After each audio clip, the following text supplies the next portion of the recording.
Brighton and Hove Albion showed few signs of a Europa League hangover as they fought back to steal a deserved point in a pulsating 2-2 Premier League draw with Liverpool at the Amex Stadium. A sloppy red side deservedly went behind to Simon Adingra's opener, but a quick-fire Mohamed Salah brace at the end of the half seemingly set Liverpool on their way to another quintessential come-from-behind success. However, Lewis Dunk caught the visitors napping from a free kick to wipe out Liverpool's advantage 11 minutes before the end, and the Seagulls could have easily come away with maximum spoils as they consigned their 6-1 Aston Villa embarrassment to history. Despite his starring role in midweek, Ryan Gravenberch lost out to Harvey Elliott in the battle to replace the suspended Curtis Jones, while Premier League novices Carlos Baleba and Igor Julio came into a much-changed Brighton side. Roberto De Zerbi's side, who were seeking a third successive win over Liverpool, started on the front foot and handed the Reds a few scares with a succession of corners in the opening 5 minutes,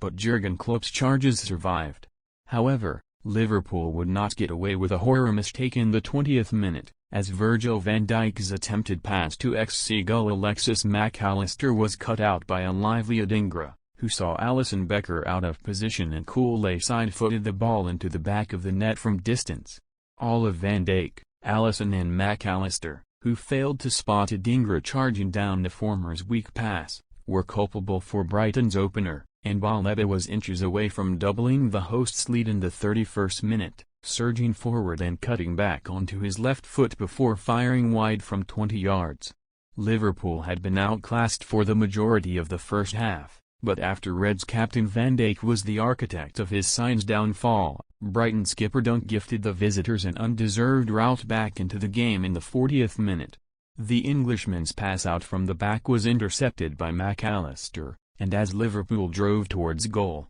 Dunk was dragged out of position by Luis Diaz, who coolly gave the Brighton man the slip on the edge of the area. Salah subsequently found himself in acres of space inside the Brighton box, and the Egyptian clinically found the far corner from Darwin Núñez's pass to level matters before doubling his tally and turning the tie on its head just 5 minutes later. Bart Verbruggen had already raised a few Seagulls' heart rates with risky plays out from the back, and the goalkeeper made the poor decision to pick out Pascal Gross, who was under pressure from Dominik Szoboszlai and dragged the Hungarian down from inside the area. Baleba also cleaned out Diaz a few seconds later for good measure, presenting Salah with the opportunity to steer Liverpool ahead from 12 yards, which he did with an emphatic penalty into the bottom corner. Verbruggen dived the right way, but his efforts were futile. Gravenberch was unsurprisingly introduced for the second period, replacing Elliott, and the Dutchman spurned a wonderful chance to add to Liverpool's lead in the 53rd minute,